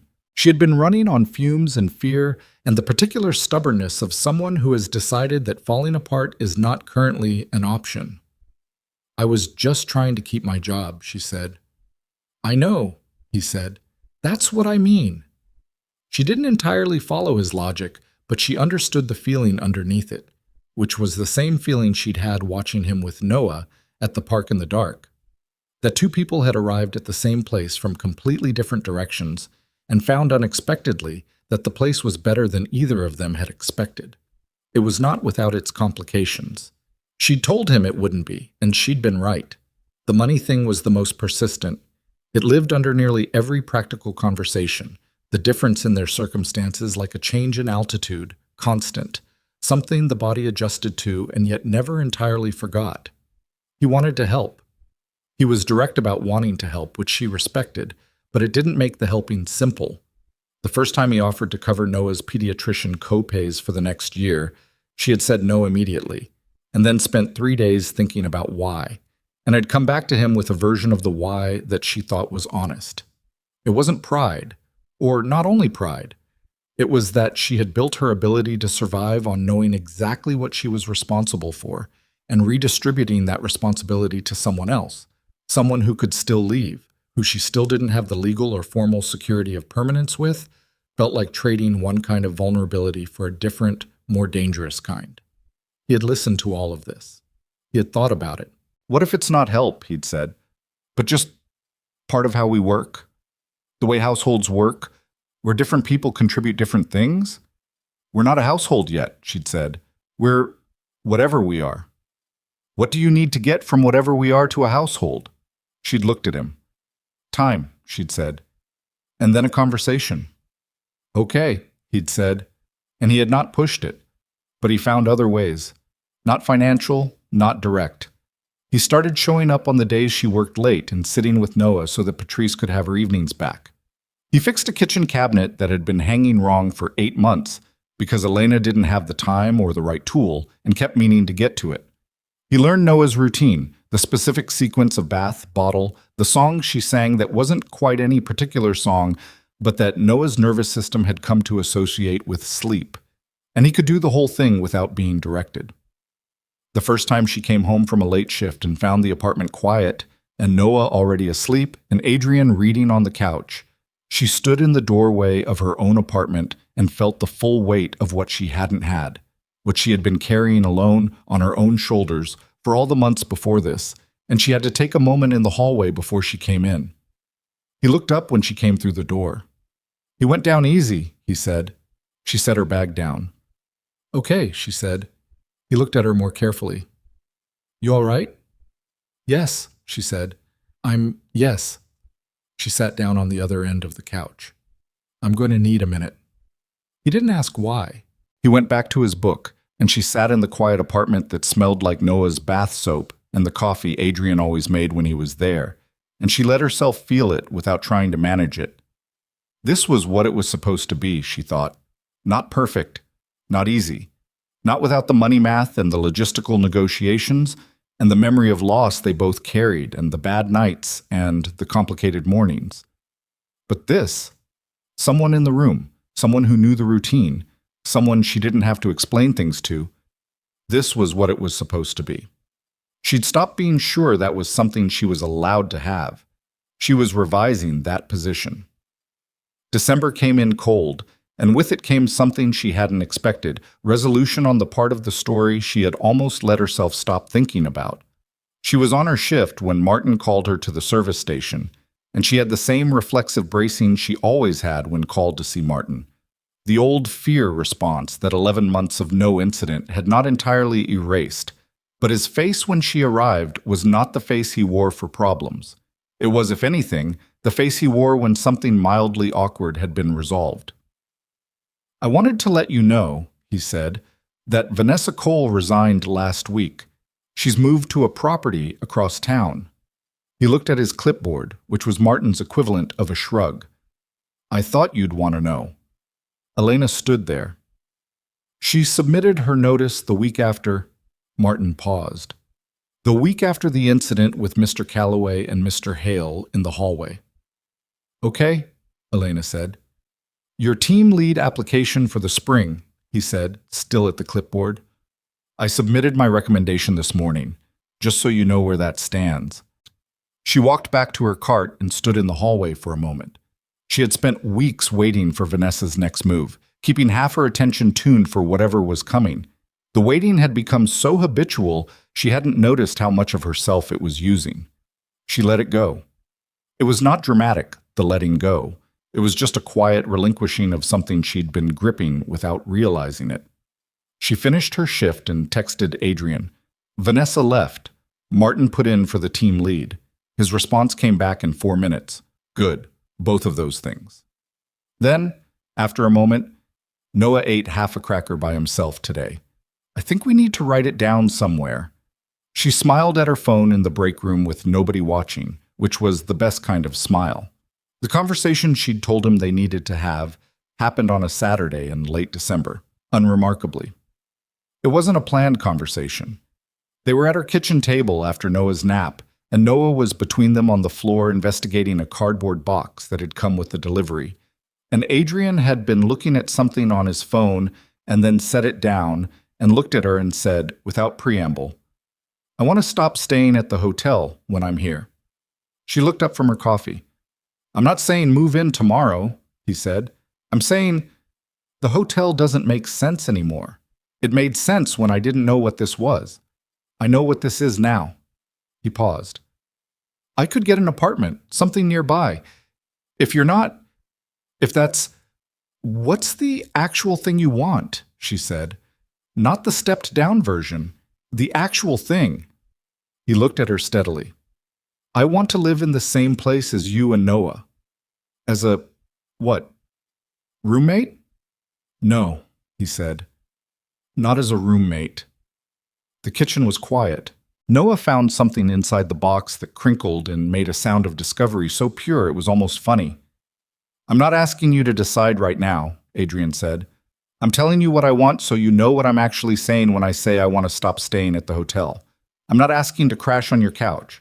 I'm telling you that I want a life that has the three of us in it in a permanent way, and I'm asking you if that's something you can see." Elena set her coffee down. She looked at the table, then at Noah, then at Adrian. "My apartment is small," she said. "I know. If we're doing whatever this would be, it's not going to be here. We'd have to find something else, something that works for him." He blinked. "Are you saying—" "I'm saying I'm not making this decision based on my current apartment." "Elena, I'm also saying, she continued over him, that I need it to be real. I need paperwork. I need it to be the kind of thing that doesn't evaporate if something gets hard. I've had things evaporate. She held his gaze. I'm not doing that to him. I know, he said. I want paperwork too. I want all the permanent things. I'm not asking you to trust me forever on my word alone. I'm asking you to say yes to the direction, and then we build the permanence. She thought about the morning of the rosemary and the rooftop. She thought about Noah's first standing moment and the cheering. She thought about this man on her couch reading quietly while her baby slept, about the broken cabinet and the fixed cabinet, and the coffee in the right order, and the blocky handwriting on the package card. She thought about 5 years of someone learning to want nothing, and 8 months of someone learning to need everything. And the unexpected arithmetic of those two histories adding up to a Saturday morning with a cardboard box on the floor. She thought about her mother, briefly, the way she sometimes did when she was making a decision she couldn't take back. She thought about what her mother would have said, which would have been direct and without sentimentality, and also, underneath all of it, warm. She thought her mother would have liked Adrian. She thought her mother would have told her not to be stupid. Yes to the direction, Elena said. He let out a breath. But I'm serious about the paperwork, she said. I know you are. He looked at her with that full, undefended expression. So am I. Noah, unaware that anything had shifted, emerged from inside the cardboard box with a crinkled piece of packing paper in both hands and held it up toward them with the expression of a person who has made an extraordinary discovery and requires an appropriate audience. Adrian said, "Outstanding," and meant it on about 4 different levels. What followed was not a montage of good days. Life did not cooperate with the narrative of people who had made good decisions by immediately becoming easier. There were hard weeks. There was a month in late winter when Adrian's company hit a significant legal complication with a development deal. Nothing fraudulent, just the specific grinding misery of a contract dispute that required lawyers and depositions, and a lot of nights when he was somewhere else in his head, even when he was physically present. There was a week when Noah had a genuine fever, not the cold variety, but the kind that had Elena at the pediatrician twice in 3 days. And the worry was the kind that sat in the chest at 3 a.m. and didn't respond to rationality. There were conversations that didn't go well, subjects they had to approach more than once because the first pass hadn't gotten them anywhere, adjustments that needed making to how they each occupied space, emotional and physical. None of it undid what had been decided. That was the difference. The hard things were just hard things now, not evidence that the whole structure was unstable. They found an apartment in March, larger than hers, on a tree-lined street 20 minutes from the Grand Crest. 3 bedrooms. Noah's room, which Adrian painted a particular shade of soft yellow over 2 successive Saturdays while Noah supervised from a bouncy seat in the doorway and Elena pretended not to watch how careful he was with the trim. And a kitchen that got morning light and was big enough for 2 people to be in it at the same time without reorganizing themselves. They moved on a Saturday in April. Patrice cried, then denied crying, then brought them a casserole. Elena's team lead position had been confirmed in February. The pay increase was not transformative, she was not going to pretend it was, but it was real, and it was hers, and she had earned it in the specific way of earning things that nobody handed you. She was good at the job. She'd always been good at the job. It turned out being good at the job and being seen for being good at the job were 2 different things, and the second one had taken longer, but it had come. She stayed at the Grand Crest. She had thought about it. Whether the history of the place, the morning in the presidential suite, all of it meant she should find somewhere new. She had decided against it. She had worked 14 months, then 19, then 2 years in those halls, and she knew the floors and the rhythms and the people, and she had stopped letting the bad parts of a place define whether the place was hers. She belonged there. She had earned that too. The hotel itself changed, or began to. The conversation Adrian had started in the 14th floor hallway, the one about working mothers and liability and the choices that people without safety nets were forced to make, had not ended there. He had followed it quietly through the appropriate channels, using the weight of his shareholder position not as a weapon, but as a persistent, reasonable pressure. By late spring, the Grand Crest had implemented an emergency childcare assistance fund for hourly employees, a small thing, a pilot program. Imperfect in its first iteration, the way pilot programs always are. But it existed. It had a budget and a point of contact and a form that actually worked. And Elena knew, because she'd seen it in a colleague's relieved face before the question of what to do with a sick child became a termination risk, that it was doing something real. She had not asked Adrian to push for it. He had done it because it had seemed obvious to him that it needed doing. She appreciated the distinction. Noah walked at 11 months and 2 weeks. He had been building to it for a while. The cruising along furniture, the momentary stands, the one terrifying second at a time of actual unsupported balance. And it happened in the new apartment on a Tuesday morning, of all things. The floor in front of the couch, 5 steps from the coffee table to Adrian's outstretched hands. Elena was there. She was always going to be there for this. Noah stood up, let go of the table, looked at Adrian, looked at his own feet like he was having a brief technical consultation with them, and walked. 5 steps. Bow-legged, slightly sideways, the walk of someone who has just invented a new technology and isn't entirely sure it will hold, but it held, and he made it to Adrian's hands, and Adrian caught him and lifted him straight up into the air and said something wordless that was louder than anything she'd heard from him. Elena sat on the couch floor and cried. Not prettily, not with composure. She pressed her hand over her mouth and cried because he was walking, because he was here and healthy and walking, because a year ago she had been running impossible math in a kitchen that was too cold, and she had not known, could not have known, that this was coming, this room, this light, this man catching her son, and this being the shape of a Tuesday. Adrian came down from the lift and sat beside her on the floor, Noah between them, and looked at her face. "Hey," he said. "I'm fine," she said. "Don't. I'm fine." "I know you're fine," he said. "I'm not trying to fix it." She laughed at that, wetly, and Noah, delighted by the sound, immediately tried to walk again and made it 2 steps before sitting down hard and looking pleased with himself. Adrian handed her the sleeve of his sweatshirt to wipe her eyes. She used it without ceremony. "Thank you," she said. He knew she wasn't talking about the sweatshirt. "Thank you," he said back, and she knew he wasn't either. There is a particular thing that happens when 2 people have each been broken by loss and have each, separately, done the long and unglamorous work of continuing anyway. They recognize it in each other. Not with language. With the specific quality of presence they have, the way they sit with hard things, the way they don't run from the weight of a moment. Elena and Adrian had recognized it in each other before they had words for what it was, maybe even before they were conscious of it. What they had built was not a rescue story. She had not saved him from his grief, and he had not saved her from her circumstances. They were both still who they had been. She was still practical almost to a fault, still sometimes closed things off before they had space to breathe, still reached for independence as a reflex even when interdependence would have been wiser.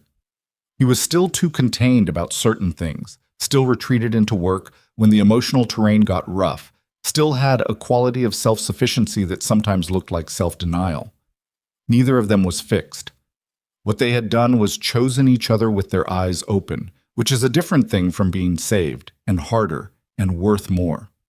The paperwork Adrian had talked about happened in June, a quiet ceremony at the county clerk's office on a Wednesday because weddings in the traditional sense were not something either of them wanted or needed. Patrice came.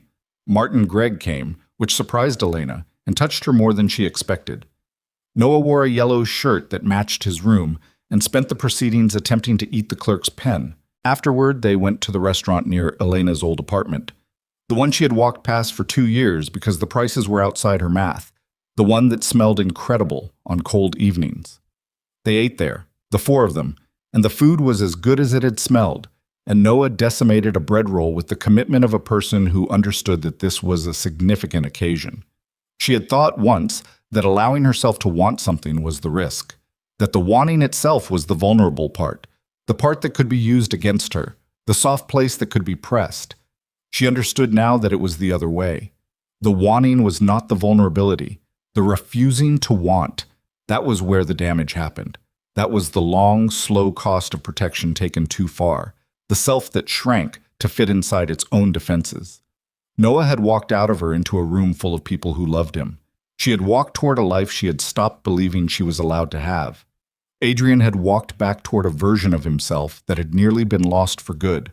None of it had been inevitable. None of it had been clean. It had been a series of choices, small and large, made by imperfect people in impossible situations who had decided, one day at a time, to keep going toward the thing rather than away from it. There is nothing extraordinary about that, on the surface. People do it every day, in 1,000 different forms, in 1,000 different circumstances. Parents who show up even when showing up is hard. People who let themselves be loved even when being loved is frightening. People who choose again and again to stay in the room when leaving would be easier. What makes it remarkable is not the outcome. It's the choosing itself. The fact that it has to be done without guarantees, without the knowledge that it will work, without any insurance against the ways it might not. You choose and you find out. That is all there is. Elena had found out. She sat in the restaurant in June with her husband across the table teaching her son to wave at the waiter, and Patrice beside her telling a story about her own wedding 40 years ago that Elena had heard 3 times and never got tired of, and the evening light coming through the window onto the table.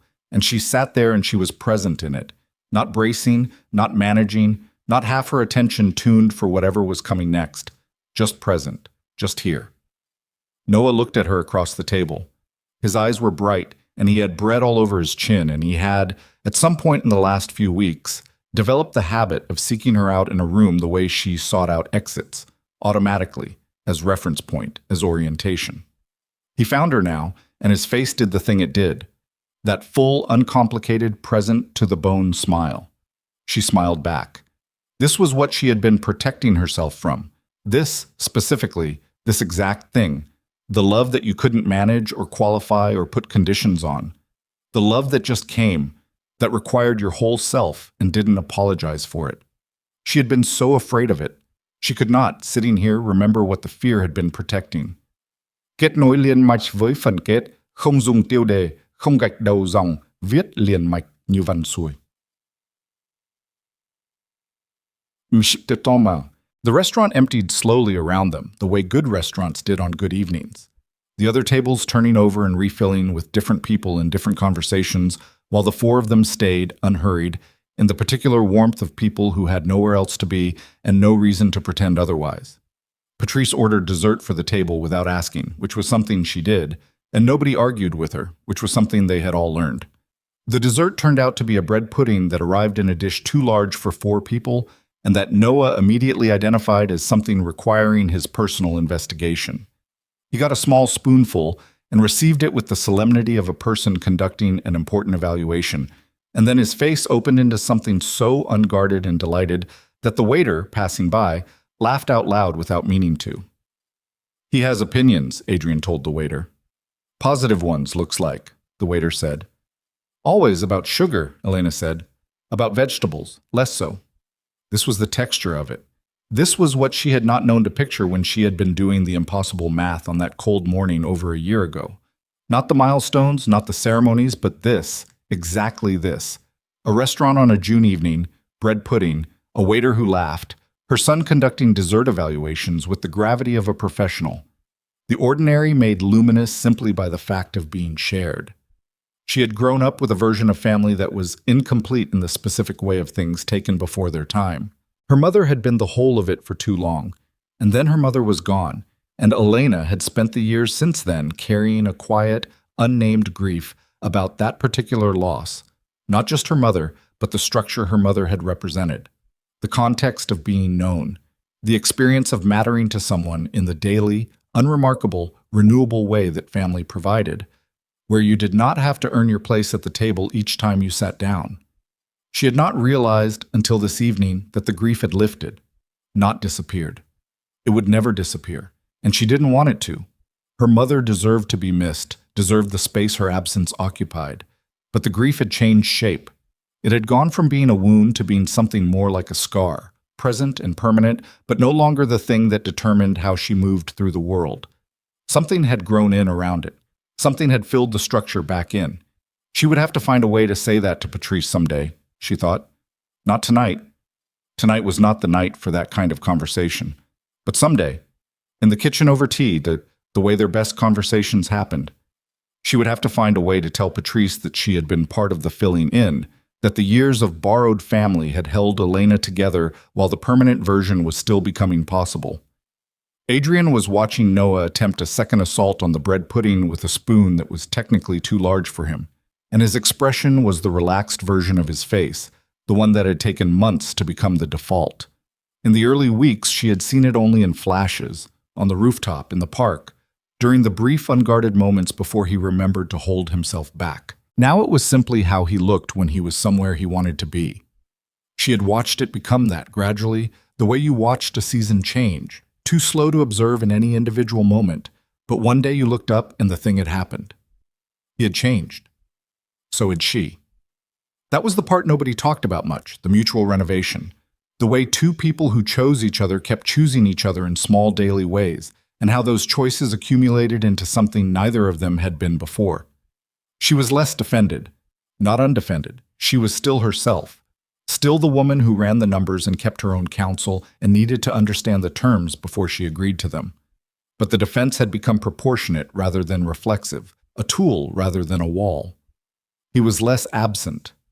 That was the only word she had for what he had been before, in the years he had described to her in pieces, absent from his own life, present in the technical sense only, going through the forms of existing without the substance.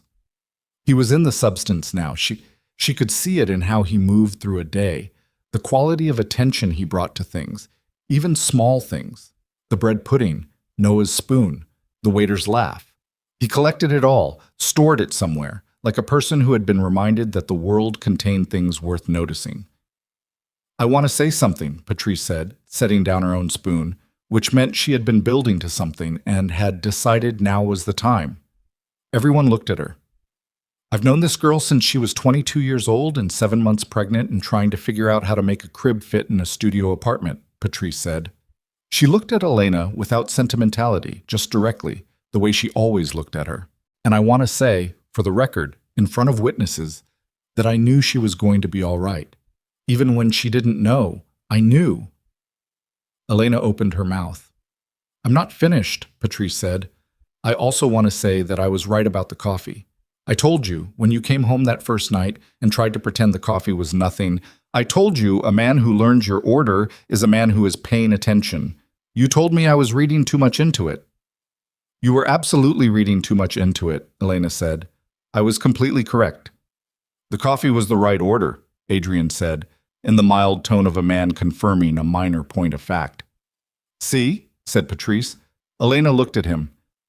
Did you ask someone or did you actually guess? He picked up his water glass. I asked the barista what the woman in the housekeeping uniform usually ordered. You asked the barista. The barista knew immediately. Apparently you were a regular. I've worked there for 2 years. She said you always looked like you needed it. Elena stared at him. Then she laughed, the kind that started before she decided to, that came up from somewhere below deliberate, and she put her hand over her mouth and laughed, and Adrian smiled at her with that unguarded smile, and Noah looked back and forth between them with the satisfied expression of a child who understood that the people around him were happy and that this was the correct state of affairs. Patrice watched all of this and made the sound she made when she was right about something and choosing not to belabor it, which was a very specific sound, and drank her tea.